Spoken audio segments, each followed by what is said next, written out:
Welcome to episode 4 of the Clinch Fight podcast. This is our first UFC episode, and we are going to preview the heavyweight title contest this Saturday between Stipe Miocic and the challenger Francis Ngannou. The two previously met at UFC 220, January 2018. Miocic won a unanimous decision. However, the champ once again comes in as the underdog, as Ngannou has now rid a long knockout streak coming into this fight. It should be a great fight regardless of who wins it. We'll also look at the other fights that are on the card as well, and give you the prediction to see how we think they are going to go. First, without further ado, we'll talk about the main event. Ollie, Miocic is regarded as the greatest heavyweight in mixed martial arts history. He's beaten some top names, including Daniel Cormier, Alistair Overeem, Junior Dos Santos, Fabrizio Verdum. The list just goes on, to be fair. The guy's cleaned up. Why is he considered the underdog for this fight? Well, for me personally, to start off, you look at the two fighters and you look at Francis Ngannou, and the man just looks like a freak. He looks like a freak of nature that can just kill absolutely anything with his bare hands. And I think that may kind of sway a little bit, but also his recent fights, the viciousness of the KOs that he's been producing, the Rosenstruck KO, the Velasquez KO, where he barely clips him and he just puts him out, one of arguably the GOAT of heavyweight MMA. I think that's a big factor in why he is favourite. And Miocic, of course, coming off that trilogy with Daniel Cormier in the first one getting knocked out, I think has also swayed the odds in Ngannou's favour, with Miocic suffering that knockout loss. And just how Ngannou has gone about his previous fights is just in a way that you don't forget what he's done. Whereas the Miocic versus Cormier 3 fight, it was a decision, and it was kind of just you kind of forget sort of what happened in the fight. You just know Miocic won a decision. Whereas when Ngannou fights, you know he's fought, and you know you're going to see highlight reels everywhere. Personally, for me, that's why I think he has been put odds on by the bookies. I think another key thing as well to remember is for the last, let's say, the best part of 2.5 years, Miocic has been training for one opponent, and that's Daniel Cormier. And all of a sudden now he's with a completely different style. Not a shorter wrestler. It's now a big stand-up machine in Ngannou. Yeah, he's fighting a former Olympian for the last 3 fights to then go and fight an absolute freak of nature that takes people's heads off with one punch. It is a definite different opponent that he's coming up against. And like you said, like Ngannou just sleeps people without barely really touching him, not even landing that kind of, not making that full connection with his punches. And these guys, all of a sudden, they just wobble. It's absolute madness. But Ngannou, he did fall short in their first encounter, losing on points, as we've previously stated. What do you think Ngannou needs to do differently to win this fight? Surely he has to make changes of some sort. 100%. And I'd say one of the main things that he needs to do is he needs to work on getting up from his back. In that first fight, when he was getting taken down by Miocic, who is an NCAA Division I wrestler, he's a very good wrestler. He looked like a fish out of water. He didn't know how to get up. He didn't look too interested in getting up, to be honest. He was kind of just damage limitation at that point. He accepted the position and just tried to limit the amount of damage he was taking. Also grappling against the cage. When he was getting put against the cage, he didn't really look for the underhooks very often. He didn't look to get to a better position. He kind of just he's relied so much on his brute strength through all of his previous fights. And when that didn't work, it looked like there was no plan B. The takedown defenses as well, it just wasn't really there. Again, he's so strong that he just looks for those power stops. And if he can't get that power stop, then there is nothing else that he has that can stop what Miocic wants to do to him wrestling-wise. So he's very square on, which for a wrestler, I mean, both the legs are just right in front of him. You can just grab him. And his cardio, he needs to work on that cardio. After round 1, he looked like he was completely gassed. By round 4 and 5, his hands were by his waist. He couldn't lift his hands up, and he was coasting to try and get a bit of energy back for a last 30 seconds blitz, which didn't really come.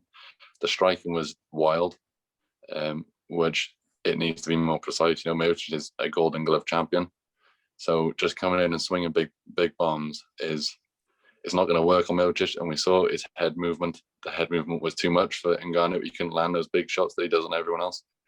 So he needs to be a bit more crisp with his striking as well. No, I definitely agree. I think you've hit the nail on the head there. In that first fight, Ngannou definitely fought to survive. After that first couple of rounds, there was no plan B. And I think with a fighter so advanced like Miocic, he's got several ways of winning the fight. So also, I remember a famous quote actually that you told me many years ago, that it's all good having big muscles, but if you haven't got the oxygen to use them, then what's the point? And I think Ngannou is a prime example of this, because ever since they first fought, for me personally, I just don't think Ngannou's really showed me anything that he hasn't showed me anything that to say that he's improved his game since that first fight. What's he done? Since then, he's continued to knock people out, and it's all good doing that. But at the same time, we don't know if he's actually worked on things during that period. And in all fairness, it isn't his fault, because he hasn't needed to get to the ground, because ultimately he's chinning his opponents. Exactly.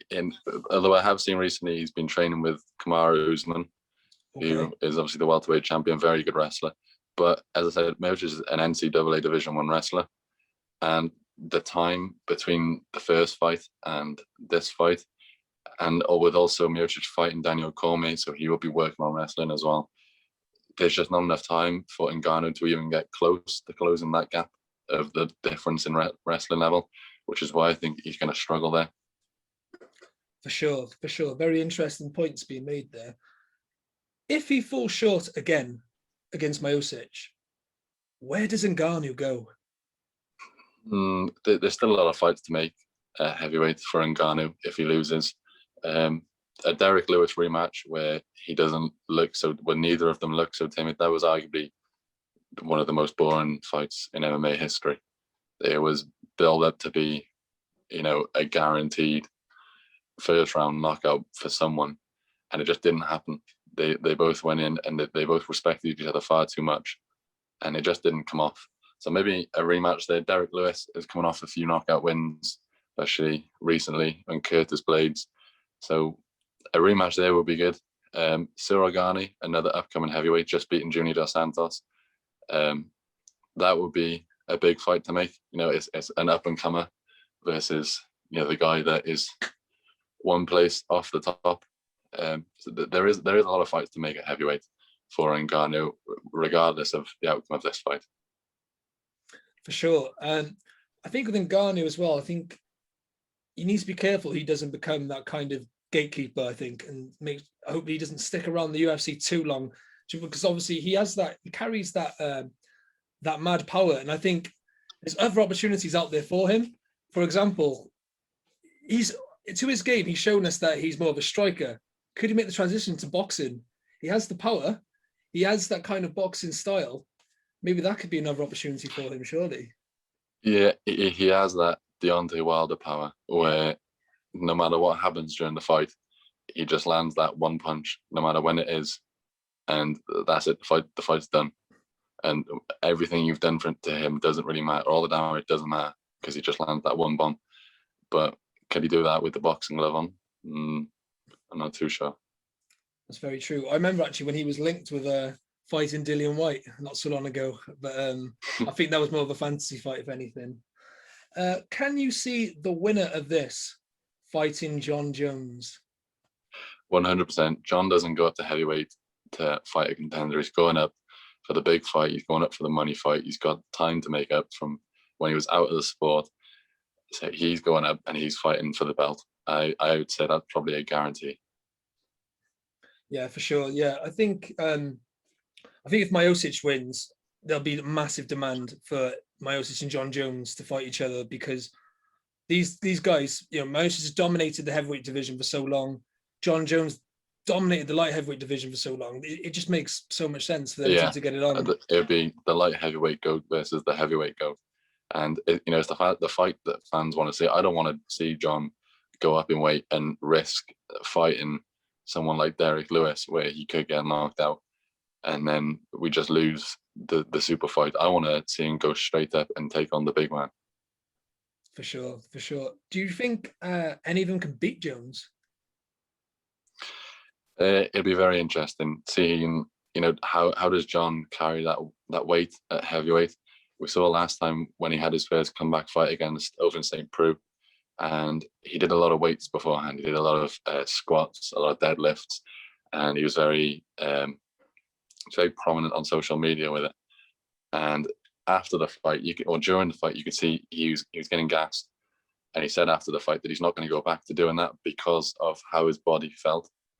And his coach, Greg Jackson, said the same thing, that he never wants to see John go through that sort of procedure again, where he starts really, going heavy on the weights. And it kind of looks like that's what John's doing now, to put the weight on to go to heavyweight. So it'll be interesting to see how he carries that weight to heavyweight, and does he end up carrying a bit more knockout power at heavyweight? For sure. And ultimately as well, can he take a punch at heavyweight? That's the main thing. Yes. He got dropped by Dominic Reyes. Yeah, exactly. Smaller guys as well. Don't get me wrong, light heavyweight in UFC is a lot bigger than boxing, for example. And they are light heavyweights in UFC are actually small heavyweights. Whereas in boxing, a light heavyweight's about 12 and a half stone. So it's just a completely different ballgame in mixed martial arts. And although that, on John's behalf, the fact that we're talking about the one time realistically that he's been dropped kind of says a lot for him. The fact that that's like kind of realistically one of the most standout things you can ever say about him is that he got dropped once. And Jose Reyes is one of the top boxers in UFC as well, with the way his boxing, he has a boxing style ultimately, doesn't he? So Dominic Reyes is a boxer. A lot. Dominic Reyes, sorry, I said Jose Reyes then. Sorry. At 38 years of age, Miocic has been there and done it. 2-time UFC heavyweight champion, and has beaten everyone they put in front of him, as we've previously stated. Do you think this could be his last fight? Or do you see him chasing that super money fight with John Jones, providing he's successful, of course? If he's successful in this fight, then I don't see why you wouldn't take the John Jones fight. It's one more fight. It's a super fight. You can barter for a much bigger contract for this one fight, and then make your way out of the sport. I think if he wins that as well, then I think it would be unanimously that Miocic is the heavyweight GOAT. And as there wouldn't really be anything more for him to do after that. If he loses the Ngannou fight, though, then I think that would be his last fight. I don't see him working his way back up to become a title challenger again.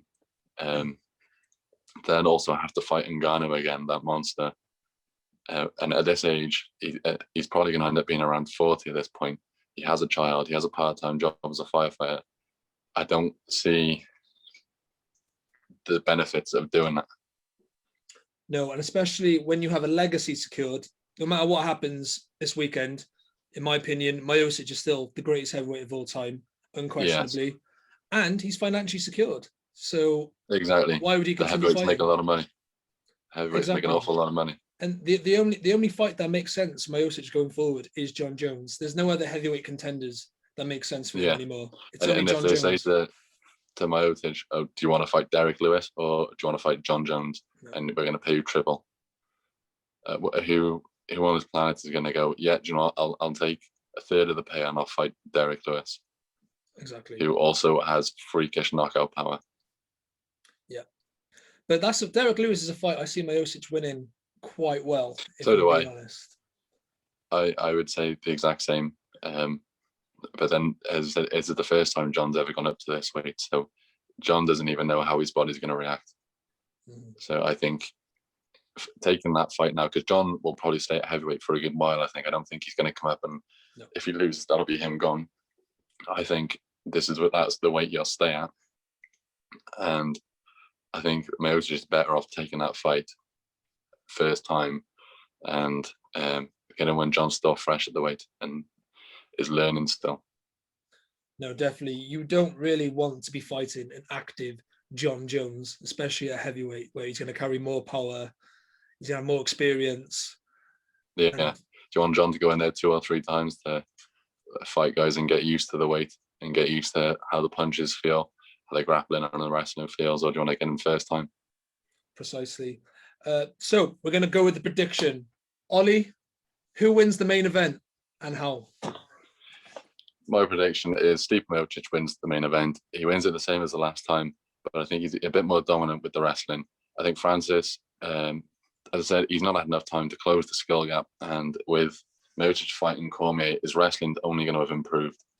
It'll have had to have. I don't see Miocic realistically entertaining the fight on the feet for very long at all, if ever. Maybe in the later rounds if it goes that far. But yeah, I just see it being a wrestling domination by Stipe Miocic. A decision win.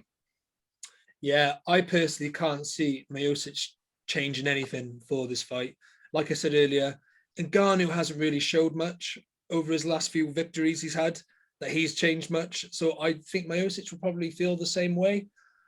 Unless Miocic gets complacent and walks into a powerful shot, which could well happen, especially at heavyweight. That's the only way I see he's going to Miocic get caught with a punch or two. It just, as long as he can survive him early on. Yeah. But I just see Miocic dragging Ngannou into deep waters again. And he's too well-rounded. Possibly getting the late stoppage. Or maybe to make a statement for the John fight. Yeah. But most likely...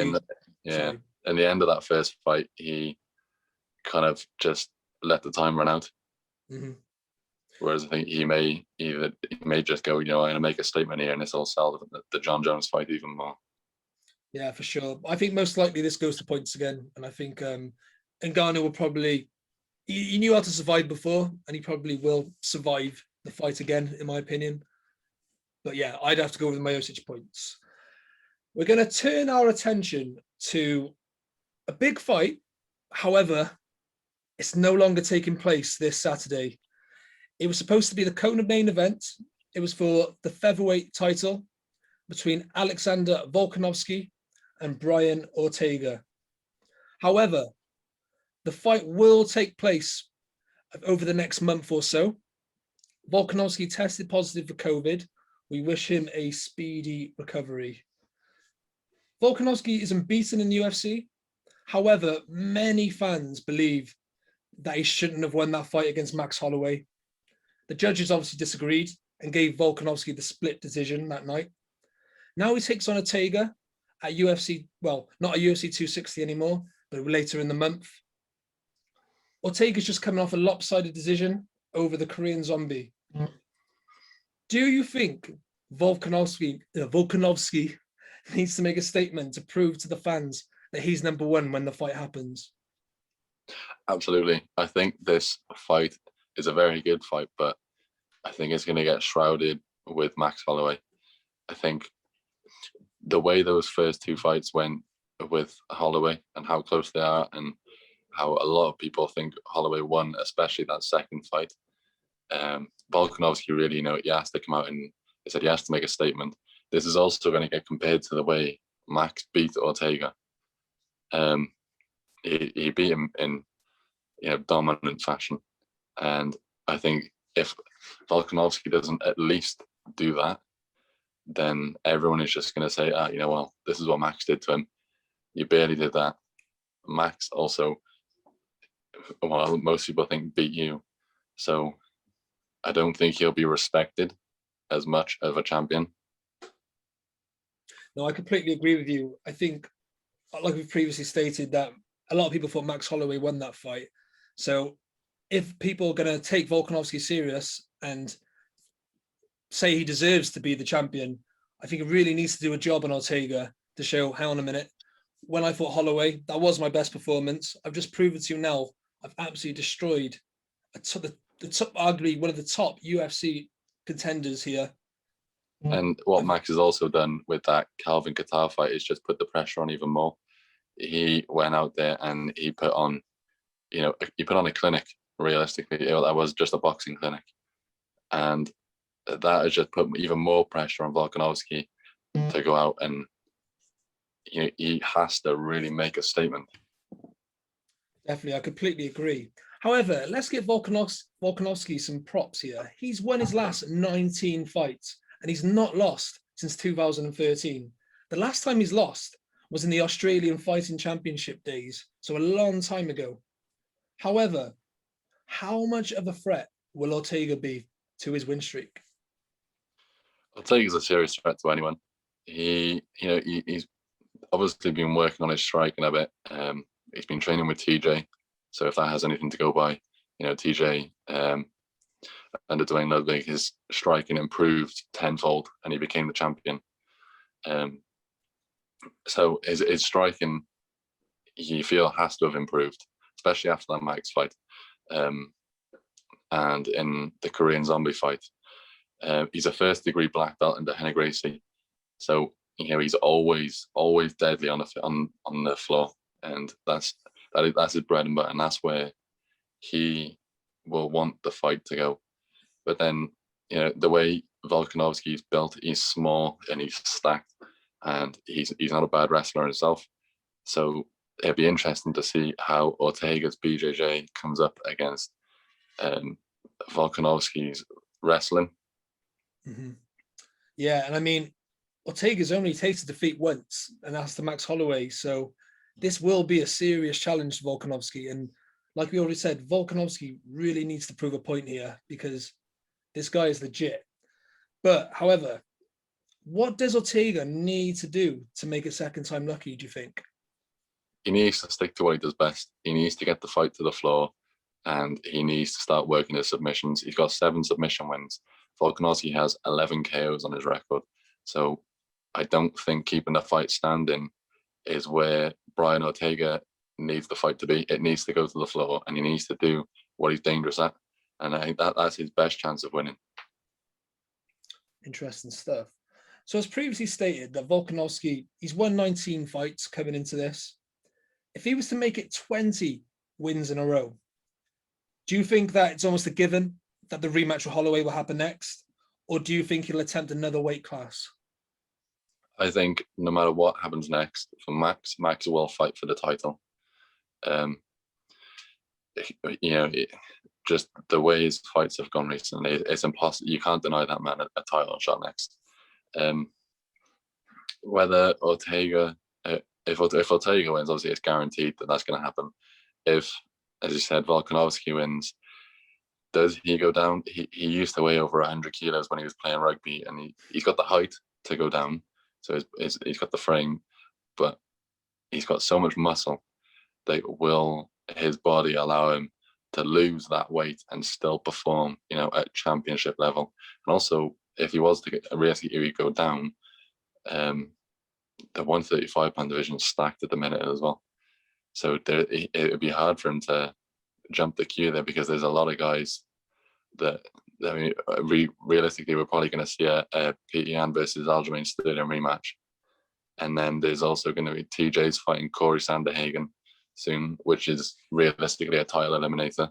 There's a lot going on at 135. So I think if Volkanovski wins, he'll have that trilogy with Max Holloway. If he wanted to become a champ, what weight class do you think would be better suited to him? So if he was going to go up or down, where would you prefer to see him go? It depends on how the lightweight division plays out. If Mike Chandler wins the belt, he's probably going to end up fighting the winner of McGregor versus Poirier 3. And if Chandler holds the belt until that point, and then Volkanovski wants to go up in weight, I think fighting Michael Chandler would be one of his best options. I think if he was to fight, so if McGregor ends up winning it, I think it would be like the Chad Mendes fight. He'd just be too small. I don't think he'd be dangerous enough to beat McGregor. If Poirier ends up winning the belt, I think Poirier he's too big of a fighter. He's a very big man. He walks around out of camp at about 190. So I just think he's too big. I think Michael Chandler, just because of it brings the height down, they're the same sort of build. I think that's his best chance. If he went up, if he was to go down, then he'd lose a lot of muscle, I think, wouldn't he, if he was to go down? Yeah. because obviously his It would style be is based on his powerful build, his presence. Do you know what I mean? yeah, it's How he 11 overwhelms his knockouts. opponent. Yeah, how he overwhelms So, his opponents is a big factor for him. So I think, yeah, it's quite a loser situation because if he goes up to lightweight, they're there's probably monsters up there. exactly they're too big. Like you said, Poirier walks around at like 190, whereas if he goes down, he's going to be losing a lot of muscle. So he's probably at the right division. I think it would take probably a big win streak for people to demand him to go another weight class, wouldn't it?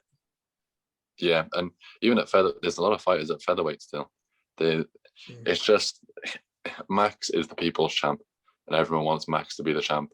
So it's very hard for anyone else to even have the belt, I think, at the minute, because everyone just loves Max. And I mean, Max is such a likable guy as well. Like Yeah, that's me. he's for Like for everyone. Volkanovski to go off to another weight class, everyone will be fuming for Max, which is why I think they wouldn't allow it and they'd make him fight Max. Because I think from a company point of view, if you have someone that is like the people's champ, they'd want him to be the champ as well, because that's the people will pay to watch him. So I think they would make that fight, in the business sense, hoping that Max wins. Yeah, I think everyone wants that story of Max Holloway's redemption, don't they? So yeah, and I think that's what sells. I think that's what a lot of people be interested in. I think that's how the pay-per-views will sell. Without further ado, what's your prediction for that fight that isn't happening on this card, but we'll talk about anyway? I think Volkanovski wins a decision. I think it'll be a little bit of a boring, grinding fight, with some sparks of, some punches being thrown and landed. But personally, I see it just being a bit of a grind, and Volkanovski working a decision. Yeah, I think Volkanovski will probably get a third round KO. I think he'll overwhelm Ortega with his strength and power and his determination to win. However, I do think if Volkanovski got a bit reckless, he might walk into a choke or some sort of submission. But I think if Volkanovski uses his aggression with calculation, I think he could win this fight pretty well and look good in it. Yeah. I think it's down to Volkanovski, what kind of Volkanovski turns up and how much of the point he's willing to prove in this fight. Yeah. We will move on now to an interesting contest that is taking place on this card still, as far as I'm aware. Tyron Woodley versus Vicente Luque. I hope I pronounced his name right. Apologies to those who thought I pronounced it wrong. Woodley was a champion for quite a long time. He holds one of the, I think is he the second biggest most record holder for the welterweight belt? Sure. We'll have to look into that when we revisit this episode. He lost his last 3 fights against arguably the top 3 boys in division. Kamaru Usman, Gilbert Burns, and Kobe Covington. He's been quite controversial in the past with some comments he's made. And he also doesn't have the best relationship with Dana White. Is this a must-win for Tyron Woodley, Ollie? 100%. If he loses this, that's 4 losses in a row. He said he doesn't have the best relationship with the UFC, and more importantly, Dana White, the man who calls the shots. So if he does lose this, depending on his contract, if he has fights left, the UFC may just allow him to, fight out his contract, just maybe on an undercard, and then let him go after that. Or, if this is the last fight in his contract, I wouldn't be surprised if they let him go there. But there's a lot of opportunities for him outside the UFC as well. Bellator, I'm sure, the Pro Fight League would be more than happy to pick him up. So it wouldn't be the end of the road for Tyron Woodley. It would just maybe be the end of the road in the UFC for him. Yeah, and I think UFC being the top level, I think ultimately there would be other organizations where he'd be very successful in if he was to leave the UFC.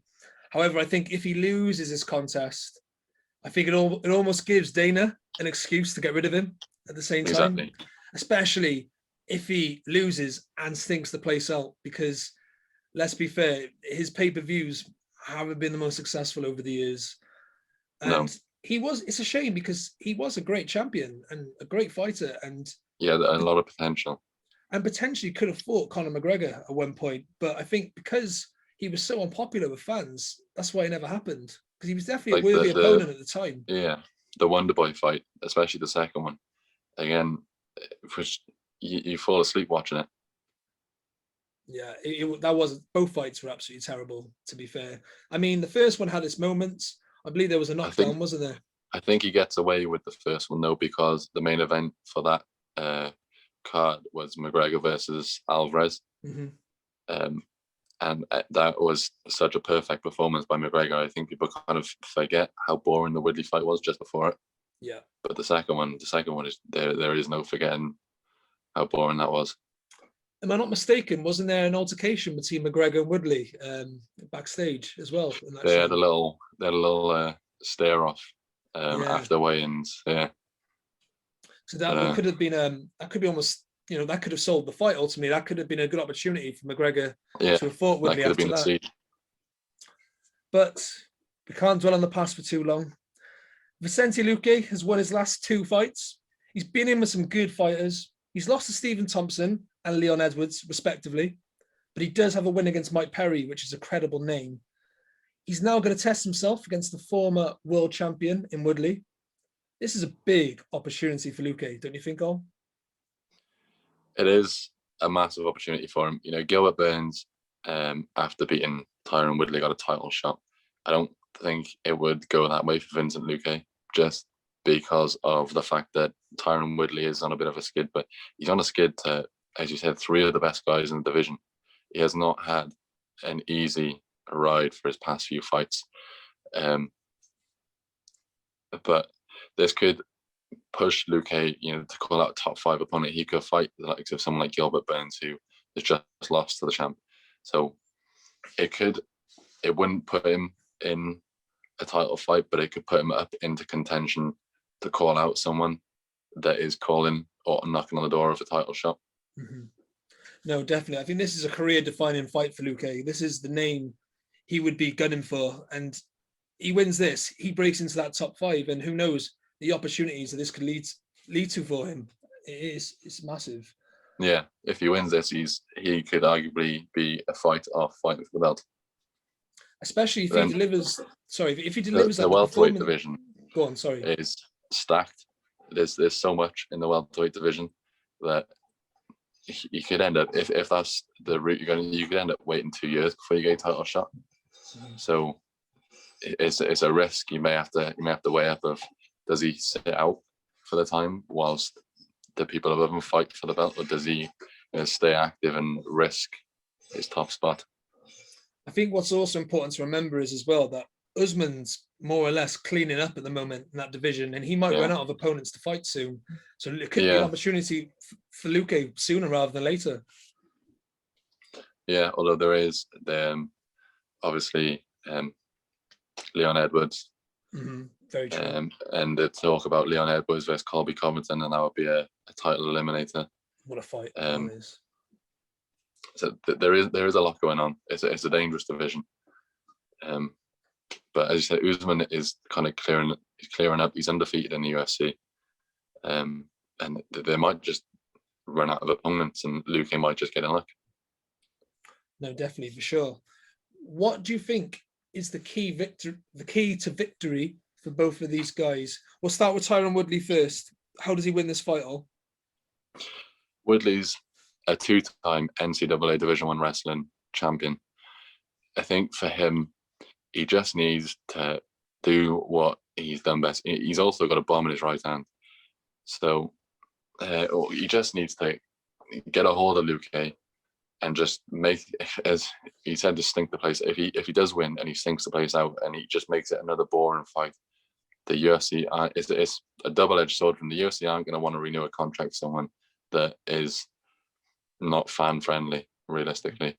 Although it's all about pure martial arts and all this stuff, but it's an entertainment business and they're there to make money.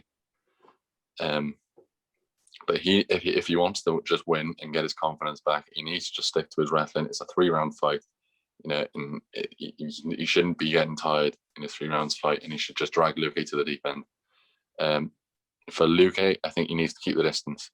He needs to keep the distance, work his Muay Thai, start chopping the legs. Woodley's got massive legs, He's not the tallest of men, so he's just very stacked.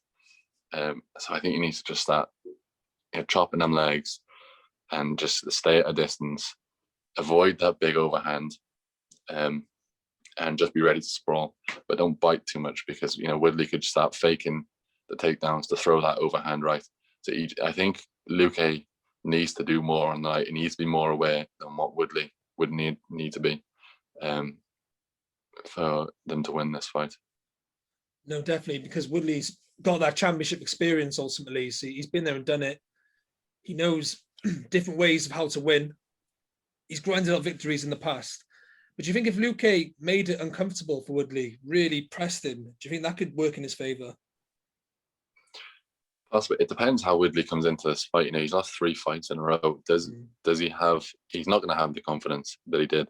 So how is Woodley going to come into this fight? Is he going to mentally be ready if Luque comes in and makes it, just a draining fight and a dangerous fight? Is Woodley still going to have that championship mentality of, just being on it and just being there? And it'll be interesting to see how he comes into it. I think what's also important for Woodley is, he may win and stink the place out, but ultimately he could be finishing his UFC career with a win. And for his legacy, I think that's also important for him. And just even if he does win and gets released, that's a good, bartering tool going into negotiations for another company, if that's what he wishes to do. He's coming off a win and not coming off a loss, so he could get more pay through that. Yeah, and he also proves the point that he's not completely washed up. He's still capable of beating top guys. If you're in the UFC, you are the top 20 in the world. Do you know what I mean? In the sport, easily. So if he has a win against someone of that caliber, that shows that he's still capable, and that will be his selling tool ultimately. He's not, as you say, he's not washed up if he gets a win. He's still dangerous, and he can still fight. Whereas if he loses it, the other company's going to be like, we also have some dangerous fighters here. You've lost 4 in a row. Mm-hmm. How do we know you're not going to come in here? We're going to give you a big contract, and you're just going to lose another 3. That's kind of it. We'll lose our money on you. So it is very interesting to see how Woodley goes about it.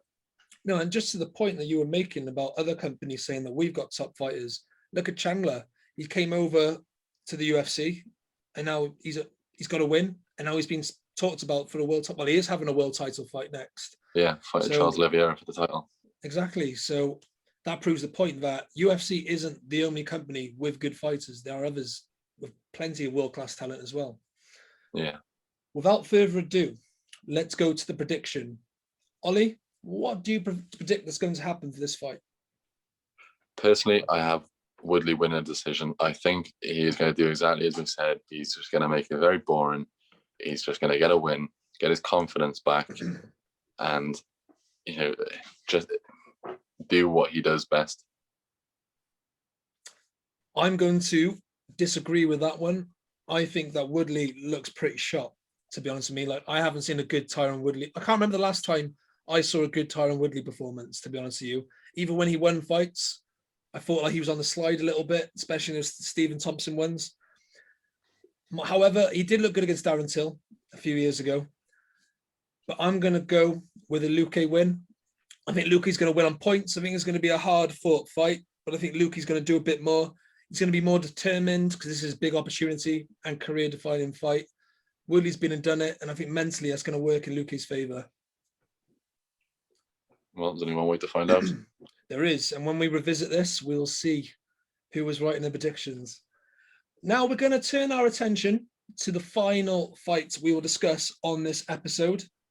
Sean O'Malley versus Thomas Almeida. So O'Malley will steal the show, as he usually does, but it won't be easy against the experienced Brazilian. Overall, both bantamweight fighters like to strike, so the bout should be quite entertaining. Despite being on a 3-fight losing skid, Almeida's never really an easy touch. I believe that Garbrandt and O'Malley are kind of on a collision course. That's Cody Garbrandt and Sean O'Malley. They're kind of on a collision course to meet at the moment. However, in order to make that reality, O'Malley will need to pass this acid test against Thomas Almeida. Ollie, The bantamweight division couldn't be more alive right now. In fact, the former UFC champion, TJ Dillashaw, he's returned from his suspension recently. In addition, with Garbrandt, Sterling, and the champion, Peter Yan, there's a lot of opportunities out there. This could be a big one for O'Malley, couldn't it?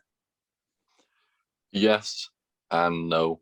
I think his loss to Marlon Vera has done a lot of damage to his future potential fights in the immediate future.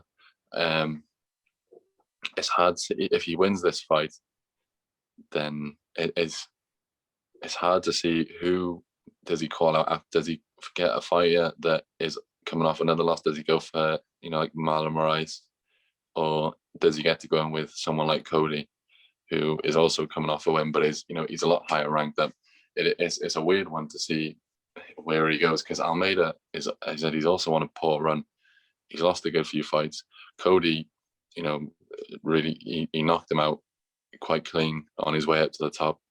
So if he was to have that fight of O'Malley and Cody, I'd say O'Malley would have to kind of do something similar. He needs to go out and make a statement that he's not just a top 10 guy that'll just be around there.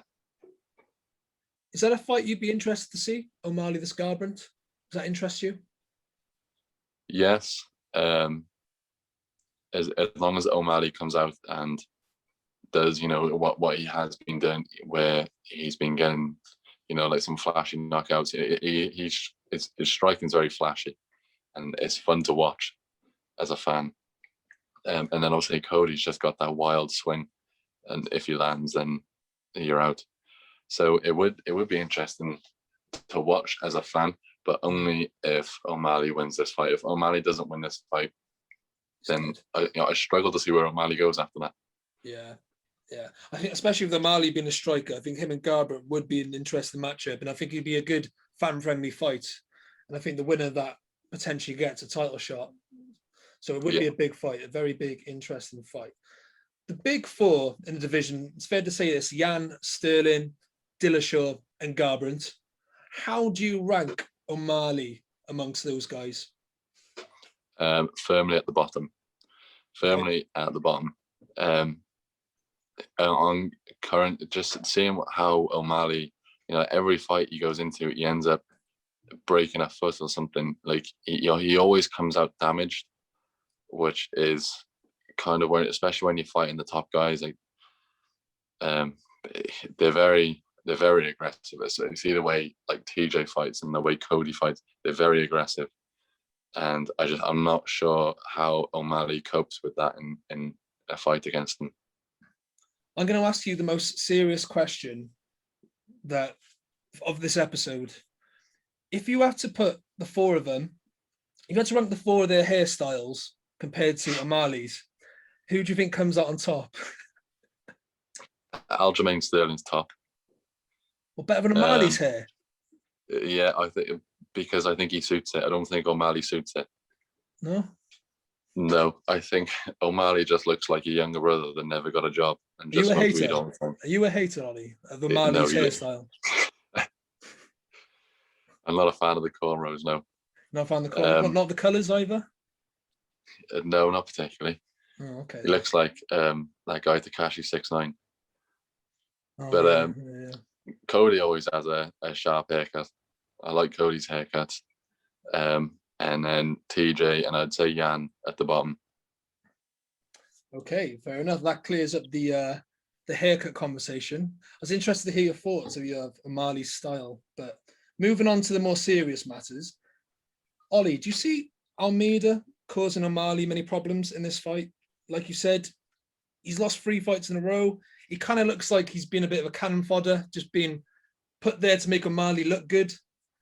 In a sense, I get that. That's the impression I get anyway. What are your thoughts on this? Yeah, I would agree. People like Almeida's had some decent wins. He beat Brad Pickett and that, but it's because he's fairly known to people. I think it's a smart fight for the UFC to put O'Malley in, because it puts him kind of straight back into, okay, he's got a decent win because people know who Almeida is. But Almeida, even though he has lost a few fights, he's still a tough. He's got 17 KOs, I think, on his record. So, and at 135, that's insane. He's clearly a very aggressive fighter, and I think that it could work in O'Malley's favor if he just leads Almeida onto the punches. But at the same time, with O'Malley seems to break something every fight, and if Almeida can come at him and put it on him, and he can land, I think that's how Almeida wins the fight. Would it be unfair to call Almeida a gatekeeper of that division as such? Or no. Is he better than that? No, I wouldn't say that's unfair, because whenever he has really fought someone of note, he's always lost. But he will always be able to beat someone coming up every so often. I think he'll beat him.